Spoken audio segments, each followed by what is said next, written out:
Good morning, friends.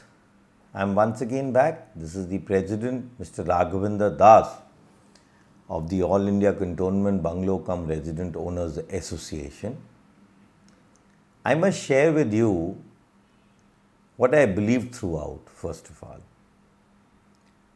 It is very clear after digging out this research, the Britishers had written in the law from day one that we are owners of our state.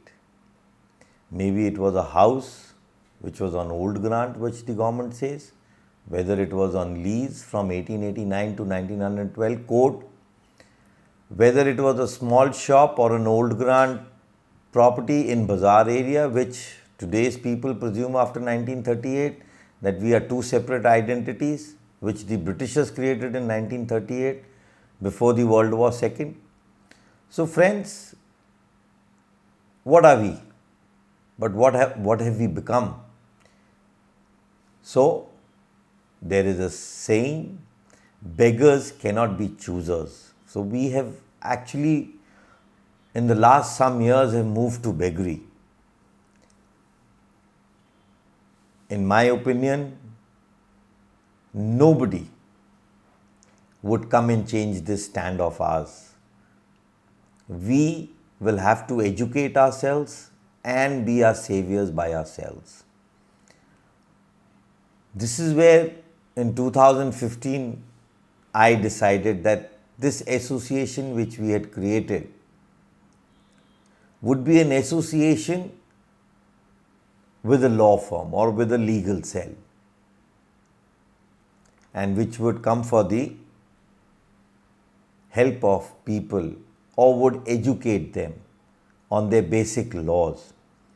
We are an association which is free for all, and in return we have a website if people visit it, that every information, whether in RTI, whether from books, is available on that.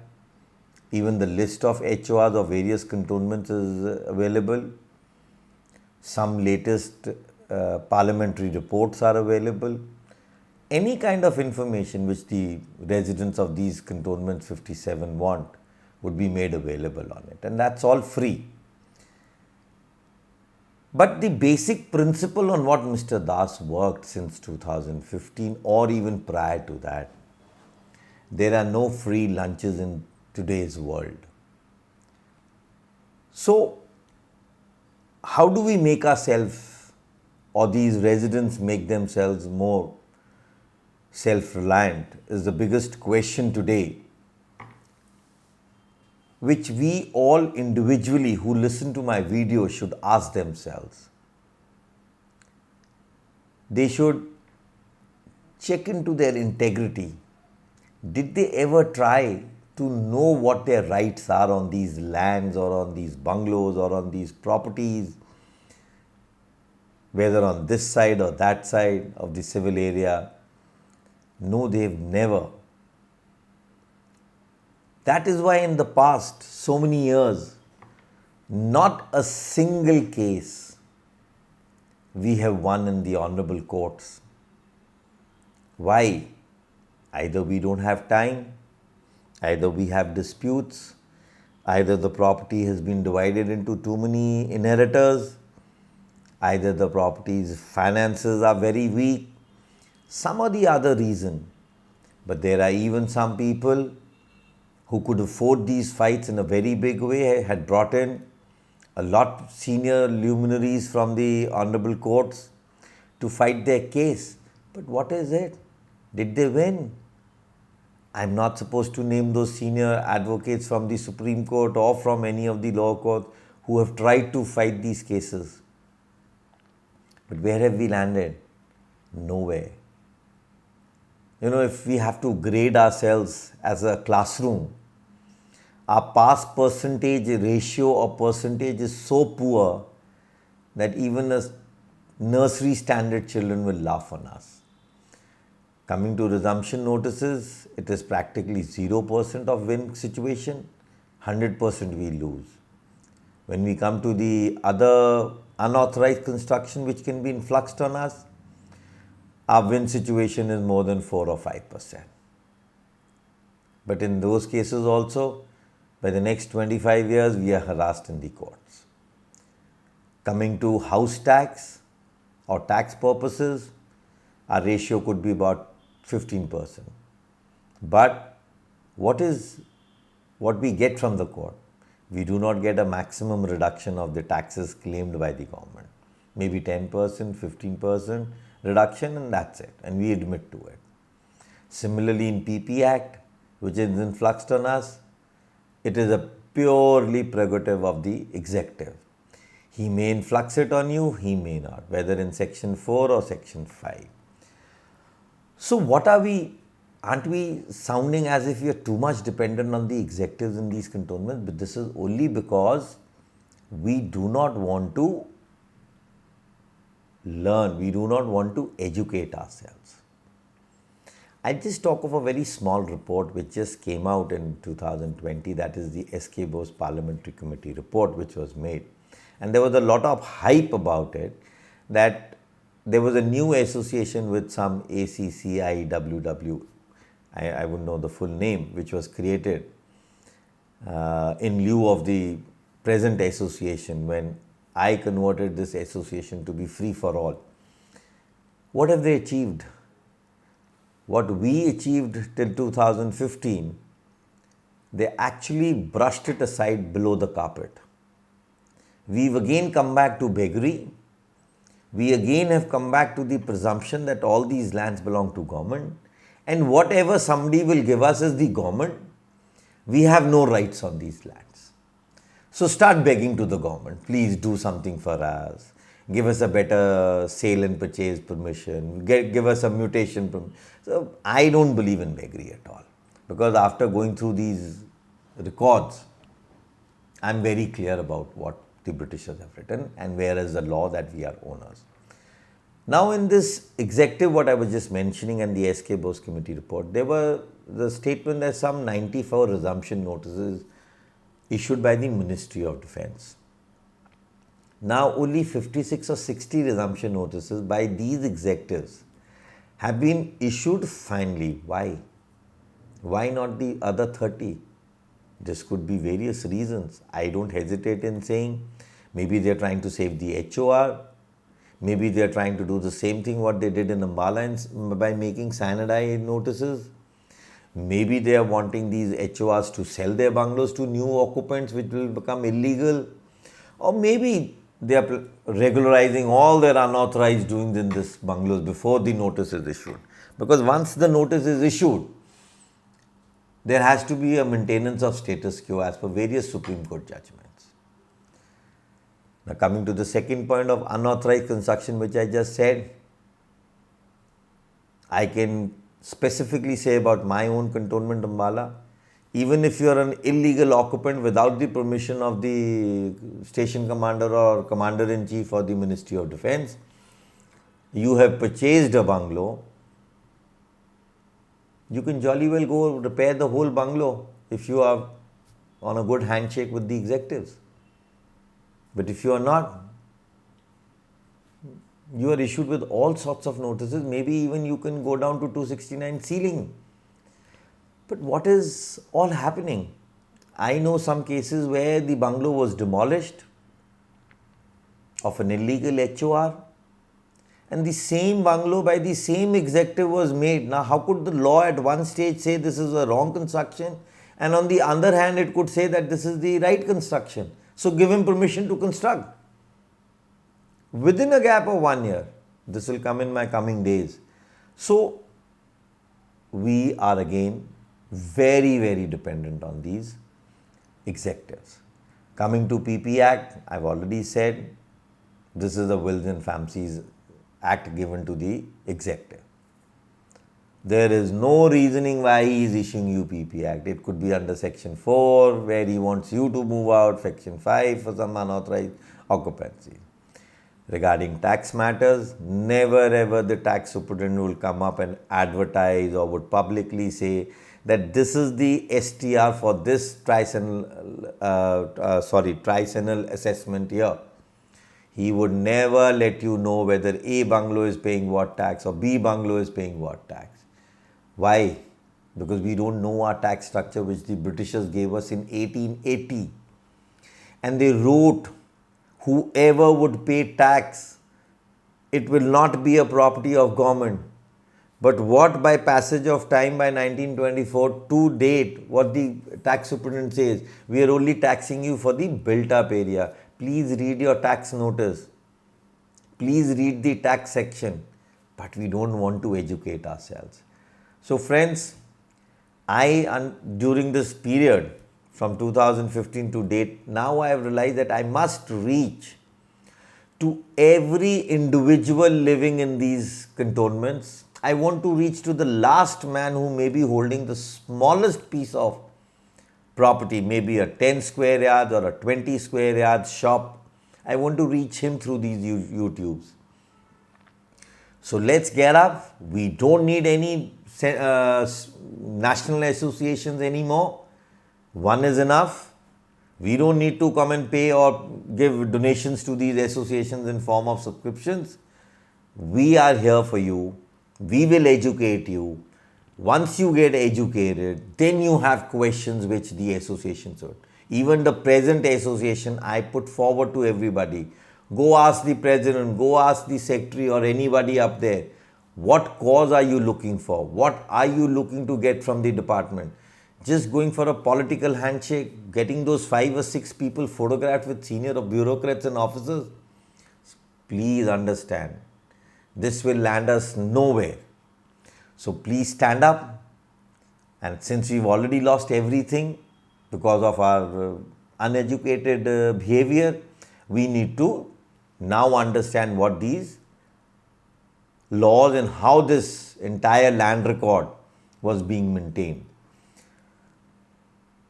I have been always saying, and this is what my late president also said in 2005, that no one will come for your rescue.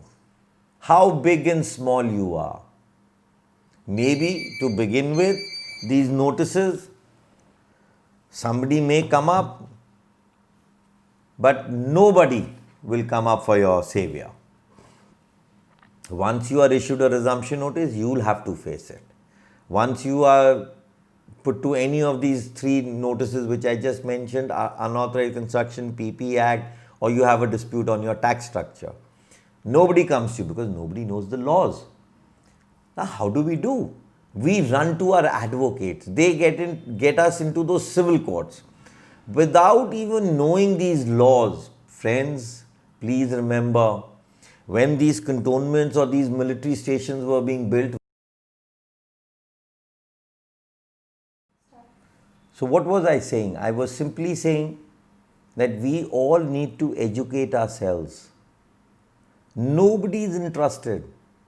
So please, my humble request, just don't watch videos for these YouTube videos for yourself.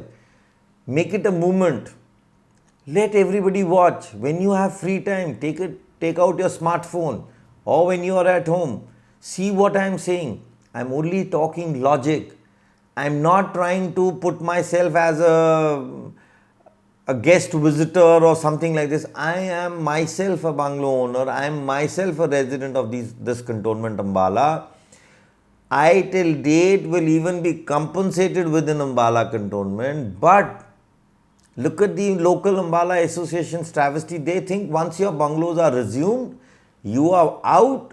You are nobody in the local associations. Because there are some people who like putting themselves on the platter of the association. So friends, please, how big you are, how rich you are, how affluent you are, doesn't make a difference. This society is very individualistic, so please wake up. Once you are issued a notice in any of the 4 sections which I just said, these special laws of the cantonments are not known to the advocates who sit in the local courts or even in the Supreme Court. I have dealt advocates at various levels which will be coming in my meetings and my videos and coming. I remember only one Chief Justice Verma is telling me one thing. Mr. Das, don't curse or don't be aggressive towards the judiciary. What I am hearing from you today, has this come in front of the courts? Big no. So one time it's a big no. How will a court adjudicate? The court is simply adjudicating on what two documents? A simple extract, which is of the GLR, and an admission deed. Do we know anything about our land records? No, we don't know. I at times, get terrified when I start talking of those days when I started in 2005 this research. Where is this land record? Who is the custodian of these land records? Why are our sale deeds not? It's very easy, just try and understand in a very common sense. The system is influxing a GGO which is of 1836. But when we inherit these bungalows, we start talking from 1940 or 1970 or maybe even 1920. But when we come to see when was our cantonment made, they'll say it was made in Ambala. Ambala was made in 1843. Where is that notification of 1843 when Ambala was made? Where is that order of the Governor General when Ambala was capitalized as a military station? It was demarcated or something. Nowhere. It's a fancy history. I may have put my foot on in 1843. In 1843 for Ambala, I can say even Karnal was going on as a military station at that time. Now, Karnal was abundant somewhere in 1860s. So you mean they had two stations coming up? Now, if you read the GGOs, there were some more than 110 cantonments in India. Just to name one, there was a cantonment called Moradabad also. Is it a cantonment of today? Ask people yourself. No, it is not. So friends, let's not get hyped. Let's just see. If these sale deeds were there, if these registration documents were there, under which act they were made prior to the Transfer of Properties Act 1882? That's very important. Remember, I told you in 1864 the Cantonment Act section 10 said that the sub-registrar powers are with the cantonment magistrate. Now, who's the sub-registrar of today? Can anybody answer that? He is the Tahsildar who registers your property. Now, it is very interesting that he is registering a document in 1864. Do we have a Land Acquisition Act of 1864? The land acquisition came to us in 1894. So, what are we actually doing? We don't know. So, under which act of acquisition did the British acquire lands within my or your cantonment? Can anybody answer? No. Ask your advocate, did he ever know there was a 1950 and a 1970 Land Acquisition Act? He wouldn't be knowing. Go and ask him, when was the first Registration Act made? Ask him, when was the first Municipal Act made for your area of the cantonment? He doesn't know.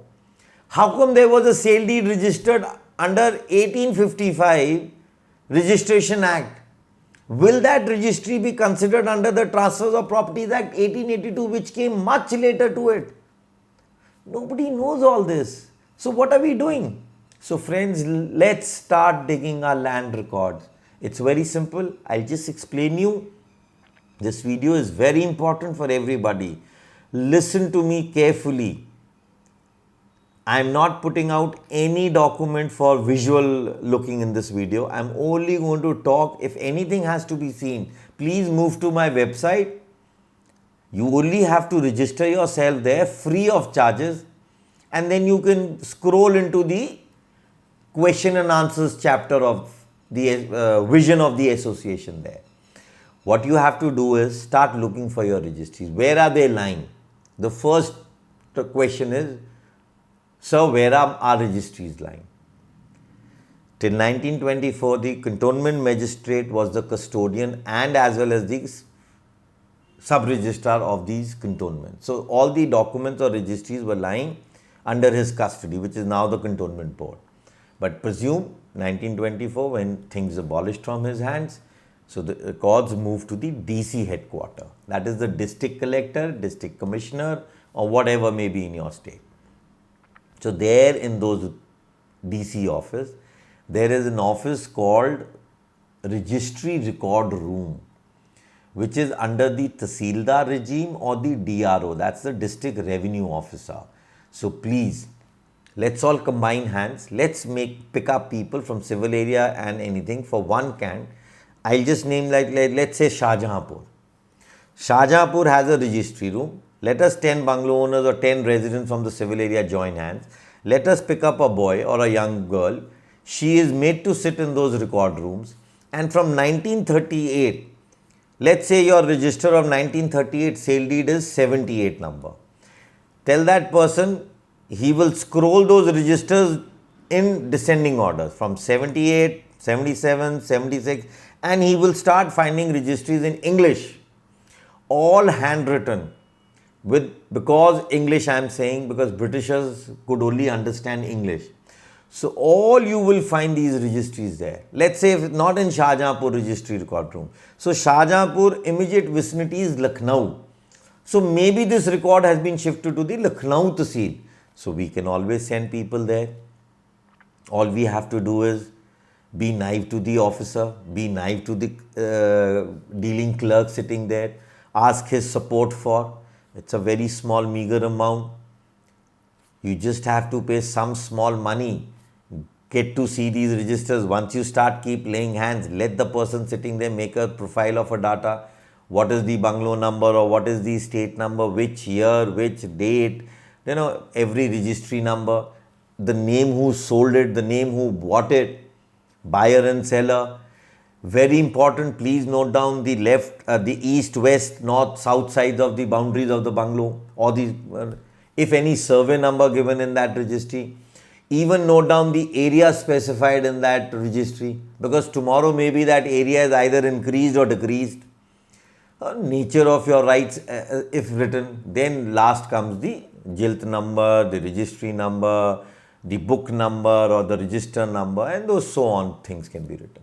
You make a data, maybe you lay hands on 200 registries, 500 registries.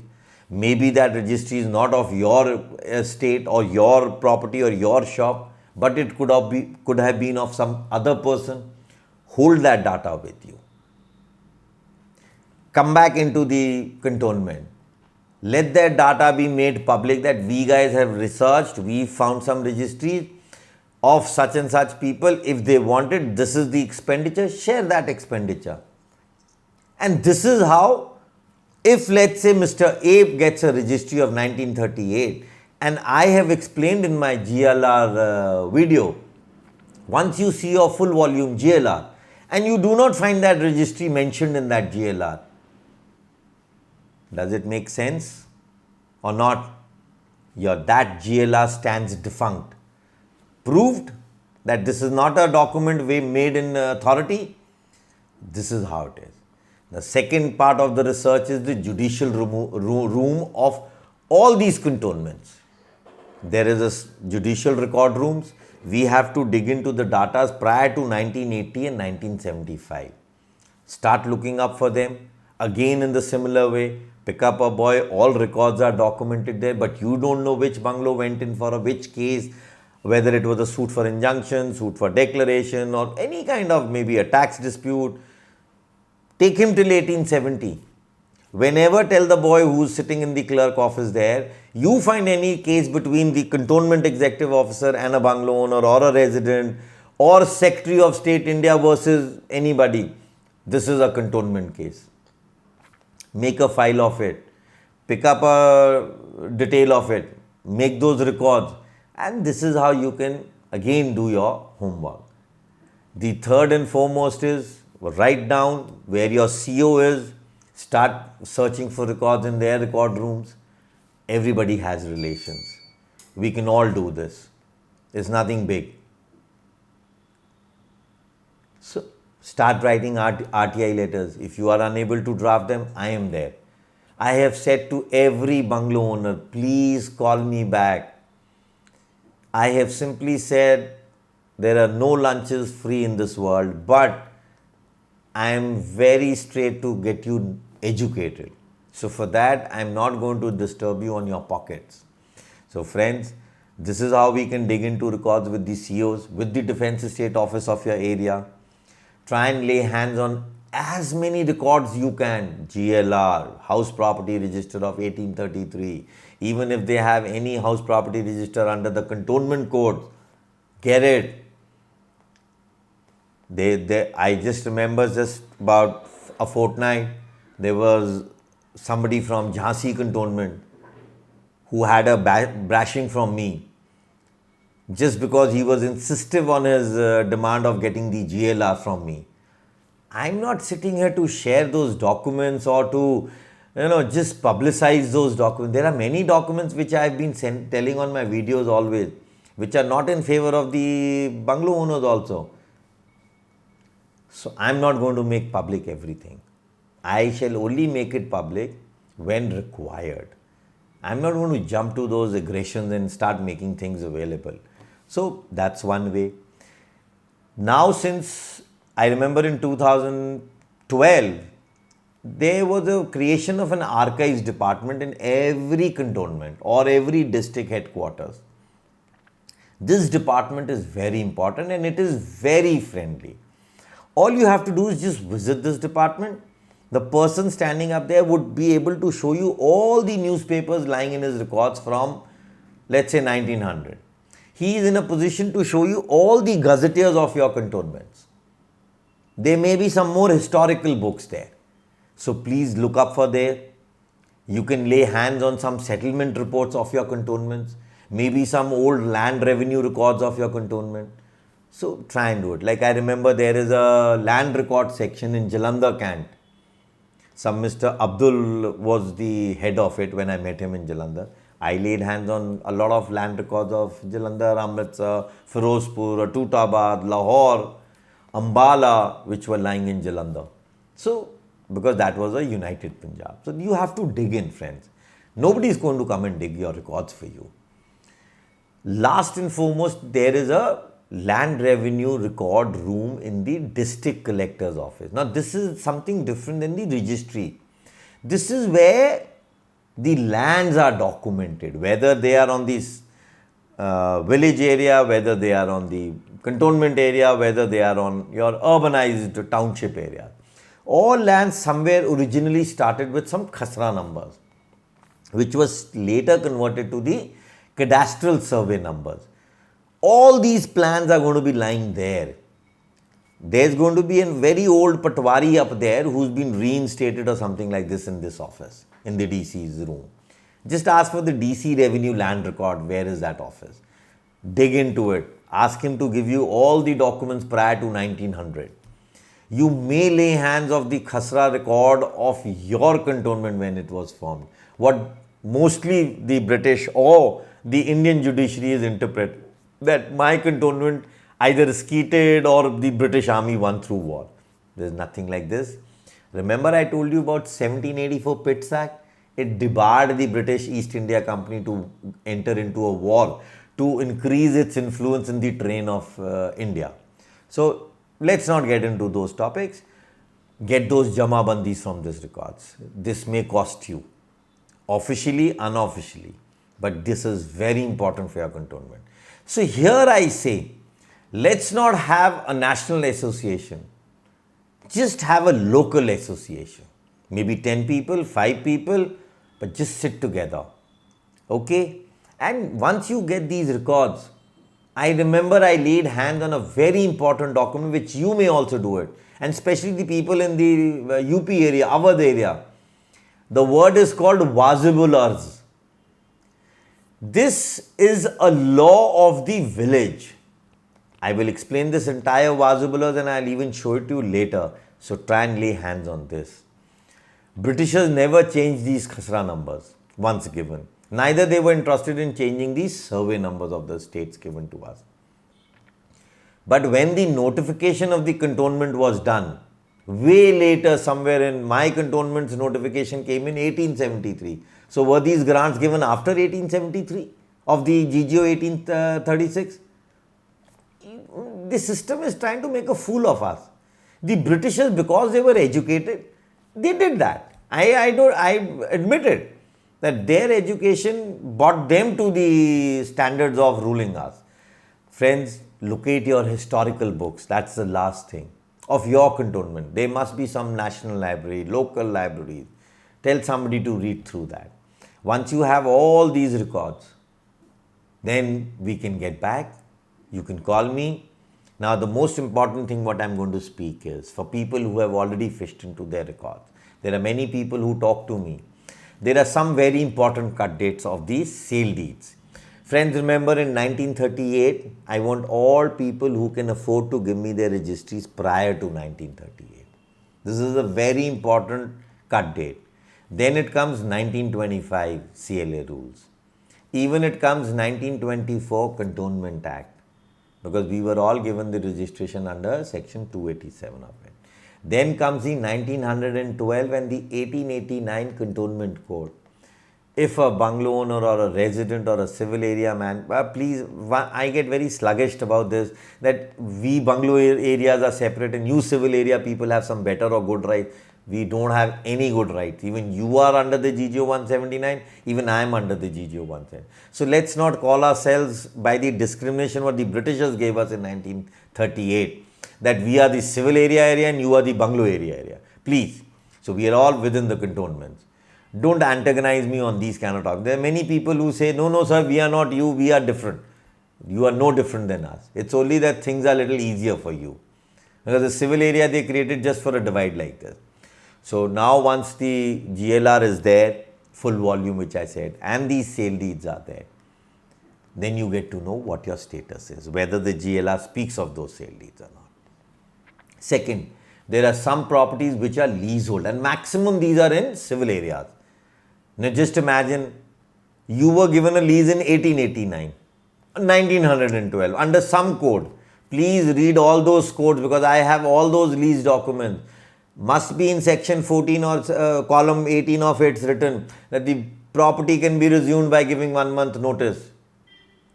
So please don't live in that fancy that you have some better rights. So that clause is there also. So once these records are all checked in, so lease area I will only speak in a very small fashion.